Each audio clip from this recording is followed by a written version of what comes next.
Banking, the greatest scam on earth.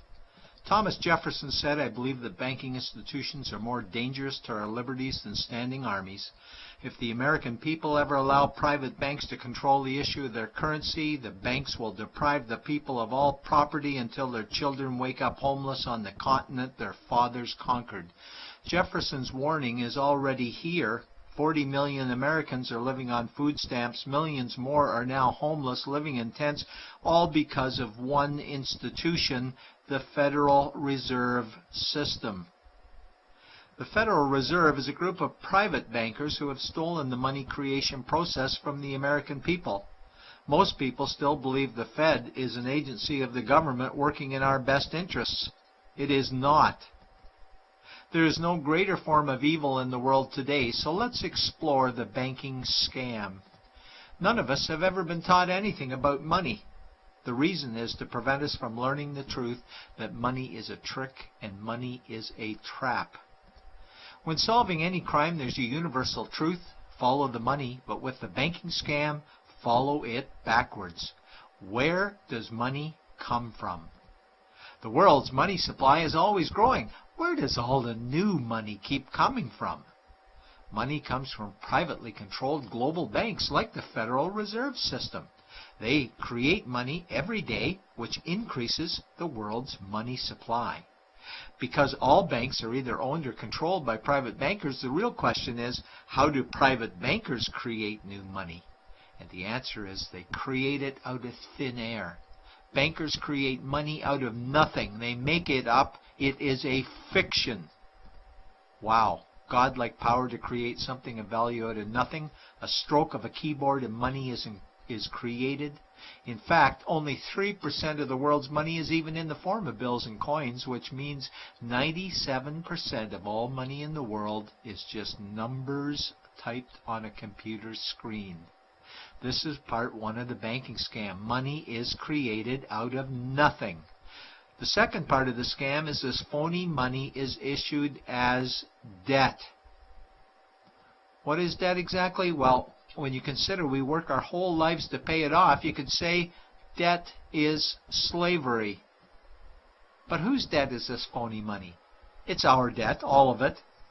It's our debt when we use credit cards, we get student loans, borrow money for mortgages, all bank borrowing. And it's our debt again when the government borrows, which is each and every day. In today's world, money is debt and debt is money, and don't forget the interest charges. Money equals debt and debt equals slavery, therefore money equals slavery. Our monetary system is a carefully concealed system of slavery. Why? Because our government can create the same money for free with no interest charges, just like they used to, as the Founding Fathers designed it inside the United States Constitution for our protection against private bankers. The third part of the banking scam is very evil. When bankers create money from nothing and issue it as debt, they only create the principal portion of the debt. They do not create the money for the future interest payments. There is not enough money in existence for all of us to make our interest payments. In fact, our money creation system is even mathematically impossible.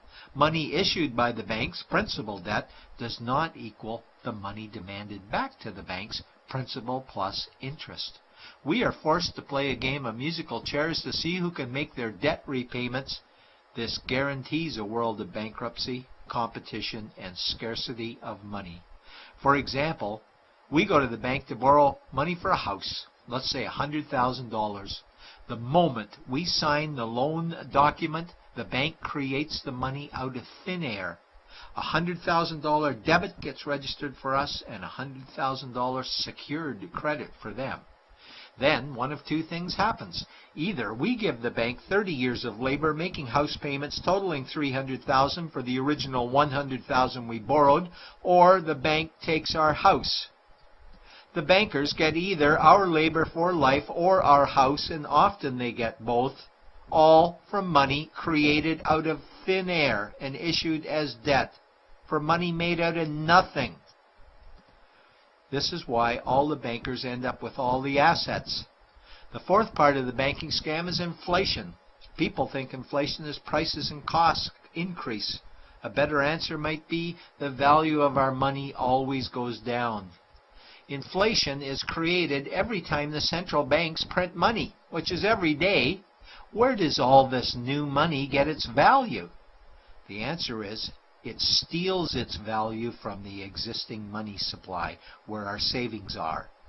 Our savings are disappearing because of the new money they're printing. If money creation was in balance with goods and services, there would be no inflation. Prices would stay the same. But the reality is banks always print money, driving prices ever higher, which steals the value of our savings, making them disappear. Since the private bankers created the private Federal Reserve in 1913, the United States dollar has lost 97 cents in purchasing power. An item in 1913 that cost $100 in 2011 cost $2,230, a price increase of 2,130%. This is the banking scam. 4 parts. Private bankers create money out of nothing and charge interest on it. There is no money created for the future interest payments, and inflation steals our savings every day. In order for the banking scam to be pulled over our eyes, the bankers need help from the likes of paid-for politicians and appointed civil servants, military-industrial complex, mainstream media, multinational corporations, and the bankers' good buddies. For example, what do our banker-controlled television networks say about criminal bankers? "Oh, bankers are our saviors.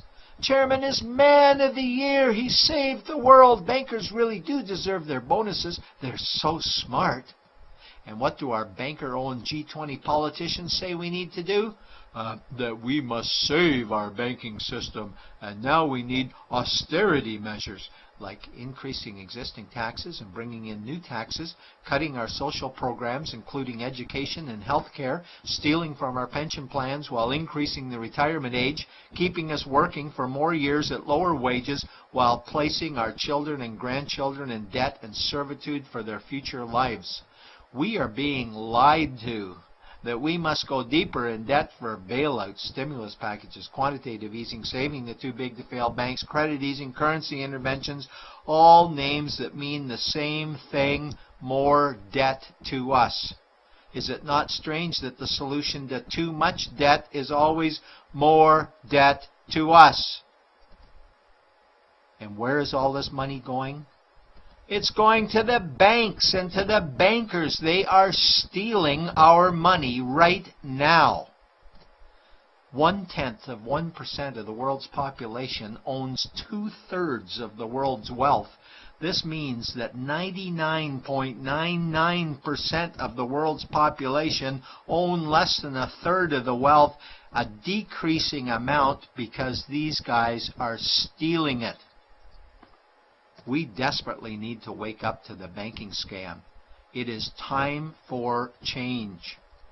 To retake control of our money system, we must stop supporting the banking scam.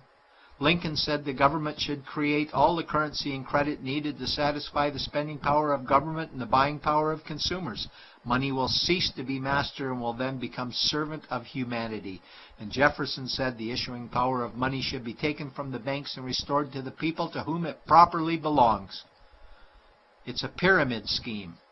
And we, the people, are the bottom layers of the banking pyramid.